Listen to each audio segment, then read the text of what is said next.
Hello, we are reaching you live through a unique and complex international telecommunications network via satellite, microwave, and cable.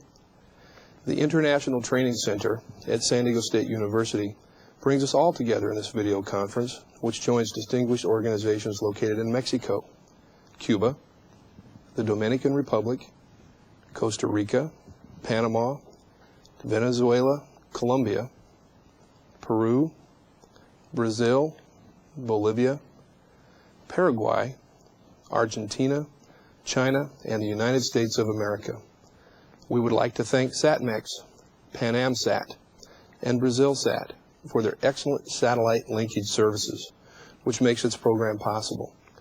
Welcome to our program, the new 24-hour society, the globalization of time and work, the 7th video conference in the series, Foundations for Prosperity in the Third Millennium.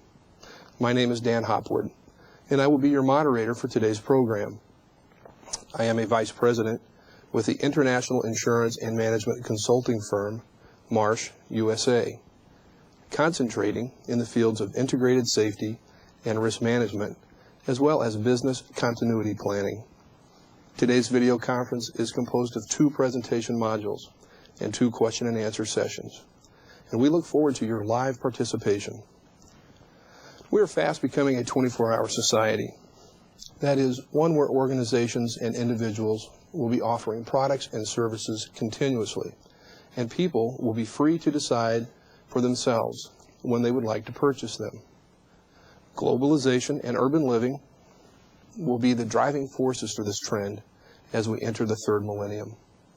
Educators and those in the business and government sectors must adjust, restructure, and evolve, incorporating new models of performance into their daily activities in order to achieve a capacity level which allows them to operate without closing to the public. This unique video conference will present the characteristics and impact of this trend toward extended hours, reporting on the pioneering research carried out in England by the Future Foundation. The 24-hour society will be an increasingly powerful force that will change the way we work, shop, play, and relax. Anticipating its consequences will open a wide array of opportunities and potential benefits to us. Ignoring it might be a recipe for conflict, reduced productivity, client dissatisfaction, and stagnation, especially as the world population will surpass a 6 billion population later this month. Today, our presenters will paint for us a picture filled with potential that will come as a result of societies moving toward a 24-hour model. This model, of course, includes commerce, communications, and education, to name but a few of its components. In addition, we will touch upon some of the adverse effects of becoming a 24-hour society. We must be prepared to manage, and if at all possible, mitigate possible negative outcomes before they become reality. 24-hour societies and the businesses which comprise these societies must be cognizant of the pressures of a 24-hour operation can create. These pressures are tantamount to always being on. When and how we moderate these pressures will be important considerations as this new society continues to develop. Today, our presenters are Michael Willmott and Alexander Hiam, who will share with us their visions of the new 24-hour society and how we should prepare to realize its benefits and avoid its disadvantages. Michael Willmott is the co-founder of the Future Foundation, a research-based business think tank, which he set up in 1996 in London, England. The Future Foundation has established itself as the leading independent futures research and consultancy organization in Britain. His project work for clients has ranged from social and economic trend analysis and the implications for companies to market segmentation analysis using new mathematical tools. His clients include the BBC, British Telecom, Compaq, Excite, the European Commission, Mars, and McDonald's. Over the last 10 years, Mr. Willmott has written and edited numerous reports and publications on social, economic, and business change, and the implications this has on organizations. And he often is invited to appear on television, on radio, and in the press with his various insights. Mr. Willmott holds a Bachelor of Science in Sociology and Statistics from Exeter University, is a full member of the Market Research Society, and a Fellow of the Royal Statistical Society. He is currently a member of the Public Affairs Committee of the Social Research Association and the steering group member of the National Work-Life Forum. Michael Willmott's discussion will briefly touch on shift work. Shift work, a necessity in the 24-hour societies, can play havoc with an individual's health and ultimately impact the productive enhancements that 24-hour operations require. Alexander Hiam has run Alexander Hiam and Associates, a consulting and research-based firm in Amherst, Massachusetts, for the past decade, with clients such as General Motors, the Coca-Cola Company, Kellogg's, Mass Mutual, Spalding Sports Worldwide, and American International College. His firm develops the Human Interactions Assessment and Management line of commercial assessments, surveys, and training materials. And he is also a frequent speaker and workshop leader on management and marketing topics. Mr. Hiam received his BA from Harvard and his MBA from the University of California at Berkeley, and has served as a visiting lecturer at several business schools. He is the author of 13 books on management and personal development, and he has developed numerous training materials, assessments, and research reports as well. His most recent works include The Manager's Pocket Guide to Creativity and 9 Obstacles to Creativity, an article published in The Futurist. He is also the author of the newly released Streetwise Motivating and Rewarding Employees, New and Better Ways to Inspire Your People.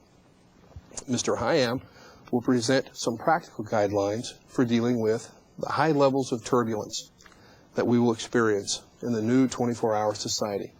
Welcome, gentlemen. And let's start with an introductory question. The first question is it possible for organizations to determine which employees are best suited to working the non-traditional hours of this new 24-hour society? And likewise, what are some of the problems that can develop while an organization learns which workers can best fill these non-traditional roles?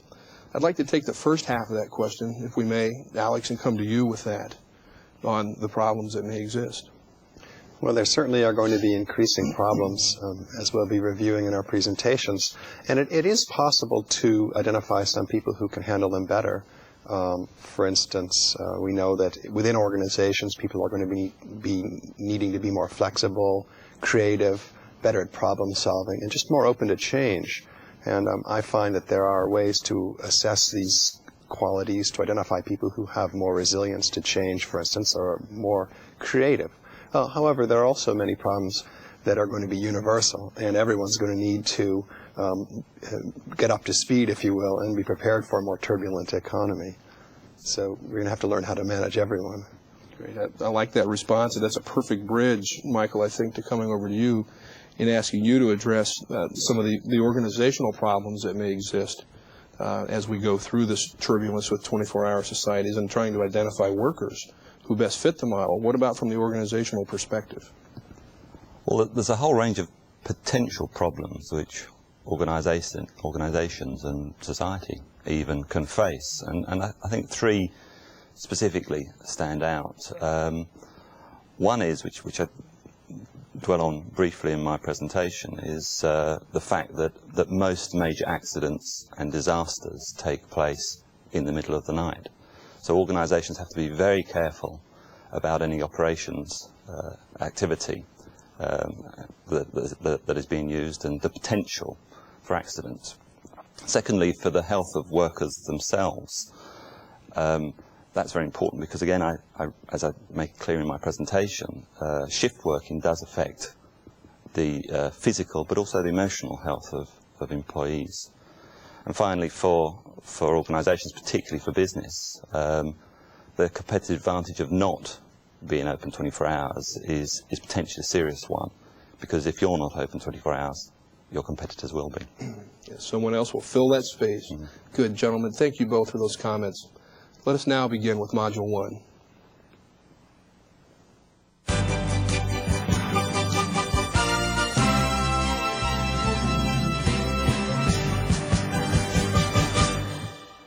Thank you. Few people now dispute that we are in the midst of a revolution driven by the twin forces of globalization and new technology. This is fundamentally affecting both society and business. The most important aspect of this revolution, and especially the digital component of it, is the radical impact it is having on both time and space, as noted by Manuel Castells in his book, The Rise of the Network Society. For Castells, the new communication system radically transforms space and time, the fundamental dimensions of human life. As long ago as 1965, Arthur C. Clarke, the science fiction writer, who's got so many predictions right, foresaw the implications. He wrote in Voices from the Sky that what we are building now is the nervous system of mankind. This will enable our grandchildren to flicker like lightning back and forth across the face of this planet, making them able to go anywhere and meet anyone at any time. The importance for business is that it is clear that change is now upon us, and it has the potential to revolutionise when things are done and where they're done. Wherever and whenever something is currently done, one's banking or the purchase of insurance, for example, may in the future be done somewhere else and at a different time. Understanding and anticipating this revolution in space and time will be the critical factor in business success in the future. One specific aspect of this radical transformation of space and time is a breakdown of the distinction between night and day, the emergence of the 24-hour society. This is the subject of my lecture today, and in it I will draw heavily upon the work we have carried out in England, consisting of analysis of trends and also research among businesses and consumers. Although my conclusions are based on our work in Great Britain, I believe they are applicable to other countries around the world. We are already living in the beginnings of a 24-hour society. Many shops, bars and restaurants are open late into the night. Books can be ordered at any hour, along with vacation, accommodations, pensions and pizzas. Telephone and internet banks are open all the time, 365 days a year. Our research in Britain confirms the trend over recent years. Telephone and electricity usage has increased significantly in the middle of the night, as has television viewing. More and more people are shopping late into the evening, while telephone traffic to businesses has grown dramatically outside normal business hours. How will these changes affect people's lives in the future? Will work patterns, shopping habits, leisure activities and friendship networks be radically altered? How far will institutions such as schools and colleges, along with doctors, dentists, pharmacists, town halls and other service providers, adapt to the new needs of the new, more demanding citizen? More fundamentally, what are the implications of changing from a daytime and nighttime economy to effectively a seamless total-hour society? It may be an insomniac's dream, but will it be a manager's nightmare? How will shops, utilities, service organisations, restaurants, hairdressers and a myriad of other businesses, large and small, respond to these potentially profound changes? I will use the terms 24 hours and 24-hour society liberally, but it's important to note that these refer not only literally to access to goods and services over 24 hours a day, but also as a metaphor extended hours more generally. Thus, it includes the processes by which Services are starting to open at weekends or beyond traditional trading hours. My talk today is divided into two main parts. First, I will discuss the factors that are driving the move towards a 24-hour society. Second, I will consider some of the implications. There are 5 main factors driving the development of the global 24-hour society: changing attitudes to time, globalization, new technology, social change, and consumer power. The first revolution in time began with the invention of the clock. In 1934, Lewis Mumford argued that it was the mechanical clock, rather than the steam engine, that was the key machine of the modern world. More recently, Robinson and Godbey, in their book Time for Life, suggest that the workers of the new industrial economy were not ruled by the machines on the shop floor, but by what hung over them from the ceiling, the clock. Leon Kreitzman, in his book The 24-Hour Society, notes that the clock created discipline, organisation and coordination, creating in effect a market for time. Slowly, time became the ultimate organising mechanism of the modern world. The ultimate scarce commodity, as Robinson and Godbey put it. Not all parts of the world have been affected so fundamentally by the clock revolution. Less developed economies, with a large agricultural base, still often operate under what Robert Levine refers to as event time, where it is events rather than the clock that paces people's lives. Here, there is a more relaxed attitude to time, with progress occurring in an intermittent manner, with continual pauses and then resumption of a variety of tasks. Levine argues that countries that have a higher degree of industrialization and those with a more individualistic culture are more clock-focused and move at a faster pace. His research ranks 31 countries around the world on the pace of life, with Switzerland having the fastest, the United States towards the middle, and countries like Brazil and Mexico having the most relaxed. It seems likely that industrialization and the move towards a global 24-hour economy will quicken the pace of life in some of the emerging economies, enhancing the general move from a society based on event time to one organised more by the clock. The notion of time pressure as a major factor has grown further in the past few years. We talk now about people being income rich but time poor. We divide our lives into different categories: work time, free time, leisure time, time out, time in, time alone, quality time, downtime, good time, bad time, wasted time. All of these categories compete with each other and add to the pressures of life. To be time pressured is the mark of executives. As affluence has increased and opportunities and horizons broadened, so time has become a more precious commodity. This is the paradox of the good life, as Lee Burns, an American economist, has described it. In his book, Busybodies, Burns argues that despite being richer in material goods, many people feel harried. In reality, this affects only perhaps 50% of a modern, post-industrial society like the United States or Britain. But importantly, it seems to increasingly include those in professional and managerial jobs. The argument is hardly new, but what Burns has done is to extend the debate by arguing that time and the management of it have now become the most important drivers of social change and innovation. For Burns, nearly all technological and social innovations of the last 50 years, from the microwave oven to change in religious and even sexual behaviour, can be attributed to a desire to maximise the use of time. They can do this in two ways: either by increasing the satisfaction gained from any given unit of time, or by reducing the amount of time to achieve the same amount of satisfaction. By removing time markers, the 24-hour society has more flexibility, allowing people to manage their time more productively. For example, one couple in our research described the gains of being able to do their grocery shopping late at night, which has only recently become possible in England.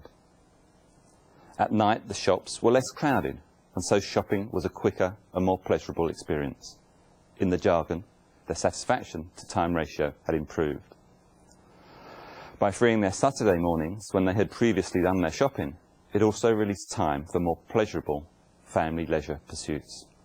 In other words, it improved the satisfaction to time ratio for Saturday morning too. Thanks to globalization, the 24-hour world is already a reality in some industries. In the financial markets, bond and equity trading is around the clock, with London, Tokyo and New York bridging the time zones to form a seamless whole. The worlds of law, accountancy and consultancy are increasingly the province of multinational companies which never sleep. The majority of staff in, say, the London office may be asleep at 4 AM, but a skeleton staff will be on call to deal with the New York office.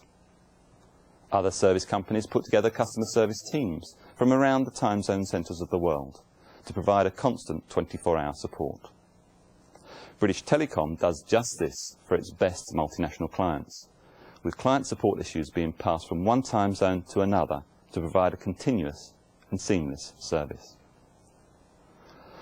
Globalization is a major factor increasing competition around the world as trade barriers come down and the cost of entry into new markets reduced. This has a number of impacts, including downsizing, which affects workers by increasing the time pressure to work longer and more flexible hours, and just-in-time and similar initiatives which require more round-the-clock operations, now in services as well as in manufacturing. It certainly seems likely that more people will be required to work beyond normal hours in the emerging global economy. This isn't new, of course. In ancient Rome, for example, all household and shop deliveries were required to be made in the middle of the night. And shift working has been an integral aspect of many parts of manufacturing since the beginning of the Industrial Revolution. What is new is that in the knowledge economy, it is not just blue-collar workers who are involved. Service sector workers and people in the professional and creative industries are now just as likely to be nighttime workers. In the professions and areas like advertising, the media or design, work is more likely to be project-related. Thus, rather than specified shifts, people work late to finish jobs, suggesting that the highest increase in working hours will be up to midnight or 2 AM, say, rather than 4 or 5 o'clock in the morning. There is some evidence for this from Jonathan Gashuni's time use research in England. Comparing 1987 with 1997 shows a significant increase in the proportion of the population working between 10 PM and 1 AM in the morning, alongside a major decrease in the numbers working between 5 AM and 8 AM. New technology is a major factor in initiating the 24-hour society for both businesses and consumers. Innovations from the internet to telemarketing call centres all allow consumers to shop and access services when they want and enable businesses to deliver this service cost effectively. High-speed communication and video conferencing enable much more home and teleworking, and with it a fragmentation of working hours. Just as global trading never sleeps, the internet allows people to communicate and transact anywhere in the world, 24 hours a day. 1998 figures from America Online show that 40% of online shopping in the United States took place between 10 PM and 10 AM. I can and do buy books and CDs from the US Amazon site at 11 o'clock at night in England.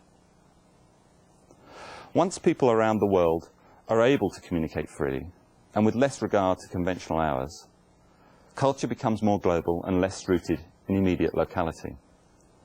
The Up All Night programme from London's Radio 5 runs from 2 AM to 5 AM, taking much of its material direct from the USA. It's not just sport that draws a global audience. Princess Diana's funeral was broadcast live throughout the world, and British audiences were able to follow the O.J. Simpson and Louise Woodward trials as they unfolded. In Britain, time diary data show a significant increase in the proportion of the population watching TV or using the computer in the early hours of the morning. Supporting this point, data from British Telecom show huge growth in phone traffic between midnight and 3 a.m, and particularly over the last 2 years, as internet penetration has grown in Britain. According to British Telecom, the only possible explanation is a major rise in internet surfing in the middle of the night. Thus, new technology is in itself a force for social change. So too, in advanced economies, is the increasing number of women in paid work, including those with children. This trend has significant implications, not only for the roles and responsibilities within the family, but also in the way that it undermines the traditional ways people do things, whether shopping, leisure, or chores. Both male and female workers are affected by greater flexibility in employment, more variable hours, and an increasing variety of environments, on the move or at home, as well as in the office. The greater flexibility includes working at night. In Britain, around 7% of the adult population, that is around 10% of the working population, is at work at some point between 10 p.m. and midnight, up by 40% from 10 years ago. As working patterns are changing, so too are leisure patterns. Importantly, as economies become more affluent, so the choice of potential leisure activities increases. With more working women, more flexible work practice, and an ever-widening range of activities, it is little wonder that a significant proportion of the population is feeling rushed off its feet. Robinson and Goodby note that significantly more Americans feel time pressure today than 30 years ago. In Britain, our research identifies that over half the population agrees strongly or slightly that they're often under time pressure in their everyday life, a proportion that rises to over 3/4 for those with the additional responsibility of working and looking after a family. At the same time, a fundamental change in the balance of power between businesses and their customers is taking place. The world is relentlessly moving from a supply-driven market to consumer demand-driven one. Hence the continual exhortations by management gurus and consultancies for businesses to become ever more customer-focused. In Britain, our research shows that around half the population would welcome longer shopping hours and delivery times that suit the customer. Equally, people increasingly expect companies to be only a phone call away at any hour, 70% saying that companies should provide customer care over the phone, telephone, out of hours. Being accessible to consumers when they want is becoming a crucial aspect of a successful business. Part of the attraction of the telephone, and for the same reason the internet, is that consumers increasingly expect and demand immediate response, whenever and whatever the circumstances. In the future, whenever people decide on their vacation destination, they will want and expect to book it immediately. The same will be true for a range of other products and services, ranging from household appliances to financial services. If, as I believe, the move towards a 24-hour society is inevitable, what are the implications? Here, I will cover 4 areas: work, society and social lives, business, and the public sector. But before looking at these 4 areas, I want to address a very important issue. Are our bodies up to it? As is well known, our bodies have an internal clock and a range of rhythms. The main daily rhythm, the circadian rhythm, appears to regulate each of the other rhythms and is in turn regulated by the sun. Thus, while our bodies do adapt after some days to different time zones around the world as the daylight hours adjust the rhythm, the circadian rhythm of night workers do not adapt, even after a long period of time. Russell Foster, Professor of Zoology at Imperial College London, shows how, on a whole range of counts, the body operates in a different way at night time. For example, body temperature, glucose levels, and blood pressure are lower. Not only is the desire for sleep high and mental agility in terms of memory capacity, attention, and concentration low, But our digestive system changes too, as the capacity to digest fats decreases. At the same time, Simon Folkard, Professor of Psychology at the University of Swansea in Wales, has shown that the relative risk of heart disease increases with the number of years worked on night shifts. Foster and Folkard both believe that the higher incidence among shift workers of a range of medical conditions, from heart disease, diabetes, ulcers and similar problems, may be due to inappropriate diets. That is, daytime ones, during the night when the body is less capable of digesting such foods. It is not surprising, therefore, that many accidents and most of the world's major disasters have happened at night time. As a result of the biological clock in our bodies, alertness and human performance generally are much reduced during the night. Ominously, as Michael Young has pointed out, people's judgment is generally impaired in the middle of the night. He gives the examples of the nuclear accident at 3 Mile Island, which began at 4 a.m., the one at Chernobyl at 1:30 a.m., and the explosion at Union Carbide in Bhopal, India at 12:40 a.m. To those can also be added, among others, the Exxon Valdez in 1989 and the car ferry Estonia that capsized in the Baltic Sea, killing hundreds of people in 1996. This isn't new, of course. As everyone knows, the Titanic went down after hitting an iceberg just before midnight on April the 14th, 1912. These human failures in the 24-hour society have huge psychological, social and economic costs. Martin Moreed, Associate Professor of Physiology at Harvard Medical School and a recognised expert on the human alertness and fatigue, has estimated that without allowing for what he calls societal and security aspects, the total cost worldwide is $377 billion a year. Doesn't all this suggest that we should do all we can to discourage the development of the 24-hour society? Shouldn't there be regulation that prohibits working in the unnatural nighttime hours? Not according to many experts in the field, who argue that the forces driving the move to a 24-hour society are unstoppable. Rather than trying to turn the clock back, they suggest that we need to be aware of the problems it creates and ensure we develop suitable policies in areas of health, eating and working practices to counter them. But if the body is not naturally predisposed to nighttime working, can anything be done to counter the negative impacts? One suggestion is exposure to light. Research by the Shift Work and Safety Research Group at Leeds University in England has shown that exposure to light alters the body's natural rhythm. Alertness and sleepiness can be induced in individuals by the strategic use of light, so that work performance is improved at night and the ability to sleep is enhanced during the day. Research quoted by Martin Moreed shows how bright light, 1000 lux or more, can have a dramatic effect on alertness levels. This isn't necessarily the wonder solution, however. As Russell Foster has pointed out, workers exposed to such light levels during the night would then have to be shielded from any natural light at all times, otherwise their bodies would switch back to a natural rhythm. This would mean having to bus workers to and from work in special light-shielded coaches and blacking out all natural light in their homes.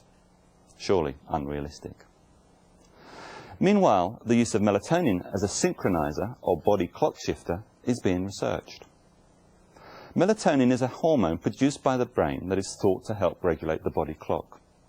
But while that might be of some assistance, it looks unlikely to provide the complete answer. Although it may be possible in the future to alter the body clock. In such ways, without difficulty or serious side effects, at present no ideal solution exists. Today's priority has to be understanding the consequences of driving the physiology outside its normal range, as Russell Foster puts it, and developing measures to counter deleterious effects. Employers, for example, need to design better work schedules, ask less of any night shift, setting workers less demanding tasks at night, provide appropriate nighttime nutrition, and educate and/or counsel employees. Understandably, there are fears about the strain that 24-hour life will place on people and society, beyond work itself. A journalist writing in London's Evening Standard newspaper has expressed fears that a society that never takes a breather will expire. He paints a grim picture of the 24-hour society as an Orwellian world in which offices never shut, streets are never empty, and in which the cacophony of life continues unchecked from dawn to dawn. Jeff Scobie, a psychologist at Glasgow University, agrees with this. From a psychological point of view, he says, we need some sort of mechanism that separates the night from the day. Night is naturally the time we sleep, and we've never moved away from that. If 3 in the morning becomes like any other time of the day, there will be little time when there is peace and quiet. Such views no doubt reflect a resistance to change that characterises all societies. But in one area we believe such concerns are justified, that of family and social networks. Clearly, if people are individuals within families are organising their lives around variable and disparate time schedules, then the possibilities for meeting and socialising are reduced. Since humans are essentially social animals, this does indeed represent a threat to society. As one of the night shift workers in our research said, I like working shifts. It suits me and the way I want to lead my life. The only problem, the major drawback, is it wreaks havoc with my social life. Trying to coordinate times when I can see my mates is a nightmare. Our work times don't often match up. The fear is that in a 24-hour society, family life will be fragmented by the incompatible timetables of household members. Will working different hours turn family life into an endless relay race in which members never catch up with one another, meet only to hand over the car keys, and communicate only by post-it notes on the refrigerator? Fortunately, there are some initiatives which could help to ease these potential problems. One is new technology that in a few years will allow people to interact in a real-time audio-visual environment. They will also be able to coordinate electronic diaries to arrange face-to-face meetings. Also, the flexibility inherent in a 24-hour society can itself provide people with the mechanisms to juggle their activities and schedules to suit their needs, especially if employers provide flexible work arrangements.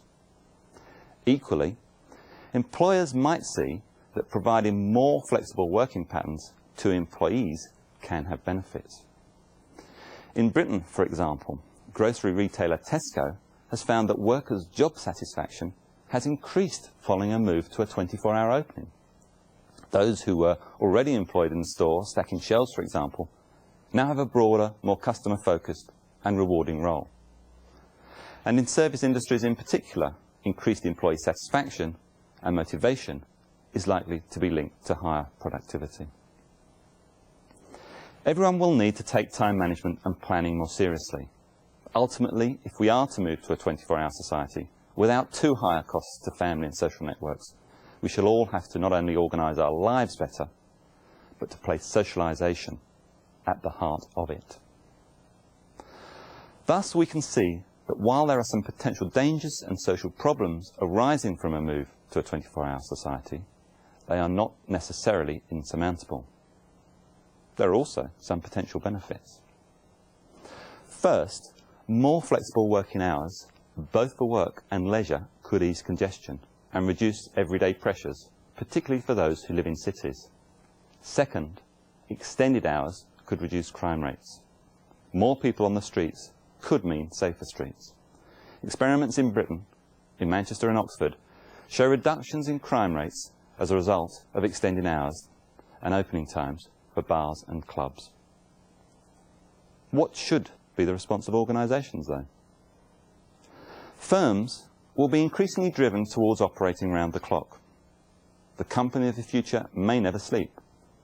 The personnel might change over the course of the day and the week, but the processes of the company will be ongoing. Large firms will have competitive advantage in meeting this new requirement. They can better accommodate the staggered workdays of their employees and can absorb the increased overheads that longer hours will entail. The practices of larger firms will have a negative effect on small businesses, which will increasingly be pressed to provide 24-hour service. Small firms may have to collaborate together to form flexible task-sharing networks if they are to provide services to the larger firms and to compete within the 24-hour service offered by bigger companies. Whatever the size of the organisation, management will need to adjust employment practices to ensure a healthy, productive workforce. To meet the raised expectation of consumers, companies will need to offer a mixture of distribution options. As well as stores being open later, orders will be taken over the phone or internet, and there will be more home deliveries. This will require greater flexibility and new initiatives. Delivering when the customer wants rather than when suits the supplier will be one solution. Large, secure delivery boxes, possibly refrigerated, in homes and local pick-up points, such as garages and supermarkets, could be others. Customers will expect to be able to place orders by telephone or online at any time, and will expect customer service around the clock. With extended hours and better service in other areas of life, those who provide personal services will likewise need to offer their customers more flexibility. People might be less keen on visiting the hairdresser once it becomes more usual for the hairdresser to pay a home visit at a time that is convenient to the customer. People will also look for these services to be part of a multifunction trip to the shops or entertainment venues. Will we begin to see barbers on trains or in bars and restaurants? Will people be dropping into their local grocery stores for their local weekly session with a therapist, as well as to pick up their fruit and vegetables? The longer hours and improved service provided by business will have an adverse effect on the provision of public services also. There will be greater emphasis on the planners of these services, on the need to be customer-oriented. Even if they are not open around the clock, town halls and council offices will need to offer telephone and online services which can deal effectively with people's queries and complaints. Government institutions in general must understand that increasingly citizens will expect to be able to access the relevant personnel and authorities when they want. Pressure will grow for the public sector to match the quality of service received from private sector companies, whether it is a driving licence application at midnight or social service advice about an elderly parent at 6 in the morning. The emergency services already, on the whole, operate on a 24-hour basis, although the demand for non-critical medical treatment is likely to increase. Already in Britain, the majority of people want doctors and dentists to extend the hours they are available, both during weekdays and at the weekends. In London and other large cities around the world, greater flexibility in work practices, people working at different times, people working from home, is already smoothing the use of public transport. Conversely, there will be more traffic later into the night in terms of both public and private transport, as people work later and make trips to shops and leisure venues. The same effect is being seen with public utilities like electricity and water. Here, as daily patterns become more variable, so demand will be smoothed. For example, in Britain between 1986 and 1996, the greatest increase in electricity use was between 10 at night and 6 in the morning, traditionally periods of low consumption. The lowest increase was around 5 in the afternoon, the peak usage time in 1986. In the field of education, the nature of the school day is beginning to exercise educators around the world. School hours and terms, as they are today, were largely determined by the nature of agriculture in the 18th and 19th centuries, and are increasingly inappropriate at the threshold of a new millennium. Fortunately, developments in communications technology mean that new methods of delivery are available. The BBC's Learning Zone already uses nighttime hours on its BBC Two channel to broadcast educational material on a range of subjects, often linked to formal academic courses. While the initial aim was for people to record the programmes onto videocassettes for later viewing, the BBC has found that already some people are viewing the programmes as they are broadcast. The potential for digital TV and the internet in this area is huge. Meanwhile, in the United States, experiments are already taking place in, for example, Tennessee, on how to arrange schooling to better fit in with parents' lives. While much of this activity is in preschool and post-school care, there are more radical experiments. Another example comes from San Diego, California, where, according to the Independent newspaper in London, parents can choose whether their children attend the morning or afternoon package of lessons. Thus, parents may increasingly be able to select a school day shift for their children that fits in with their own working hours. The selection offered by a school may not be huge, perhaps 2 or 3 shifts, say 7 a.m. to 2 p.m, 9 a.m. to 4 p.m, 11 a.m. to 6 p.m. There will also be extended hours services, such as homework classes.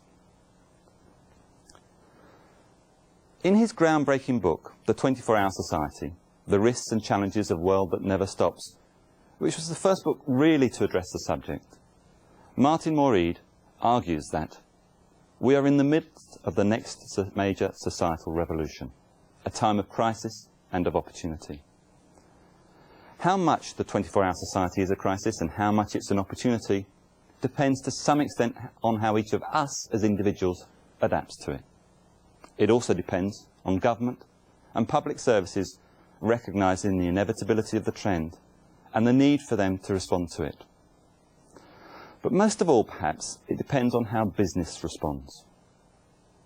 As a starter, companies need to do what they can to minimise the problems associated with the 24-hour society by being sympathetic, understanding and responsible employers who recognise the physical and social problems of night working. This involves adopting practices and procedures that counter those negative aspects.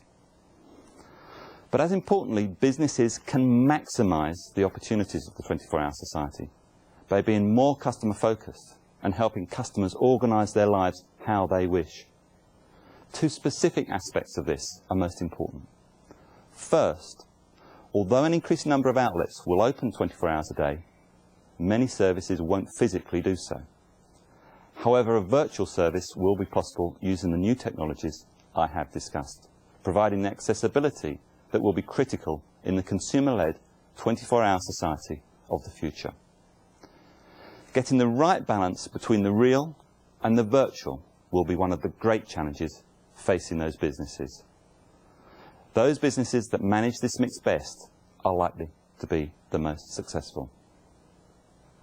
Second will be understanding the psychological importance and hence branding implications of offering 24-hour service. For example, First Direct, the telephone-based operation that introduced 24-hour banking in Britain in 1990, receives a negligible number of calls in the middle of the night. The availability of 24-hour banking has not meant that everyone now arranges their financial affairs at 2 in the morning. But, as Peter Simpson, Commercial Director at First Direct, says, the benefits of a 24-hour society is not that things are open all hours, but that the barriers are coming down. First Direct isn't important because it is open at 2 a.m, but because it is not closed. Thus, in the customer-focused world of the future, it is the concept of accessibility that is perhaps the most crucial issue for business. Those companies that understand this are likely to be those that succeed. Those that ignore the 24-hour society, and all the metaphor implies, will be the losers. Thank you.